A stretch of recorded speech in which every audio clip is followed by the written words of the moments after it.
First at noon, a woman is recovering after being shot in the leg early this morning. Police are working to determine where the shooting happened and how. Fox 12's Amber Wilmarth shows us why their investigation is focused on two areas just a few miles apart.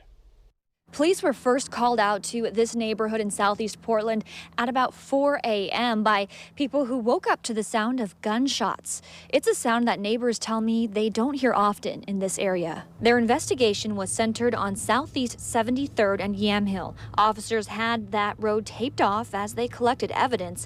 Police say they did find evidence of gunfire. Neighbors say they heard at least 3 gunshots, one right after the other. I awoke to the sound of gunshots, and there were clearly gunshots, and there were 3.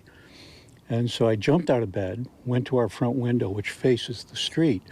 And just as I did that, this late model white sedan came roaring by. I mean, it felt like they were doing about 90. It erodes at your sense of well-being and your safety of your family, and that's an important aspect of living in what you think is a very safe neighborhood. About 15 minutes later, police were called out to Northeast 119th and Halsey, about 3.5 miles away, for a report of a person shot. When they arrived, officers say they found a woman who appeared to have been shot in her leg. They put 2 tourniquets on her leg and she was taken to the hospital in an ambulance. They say her injuries are not life-threatening.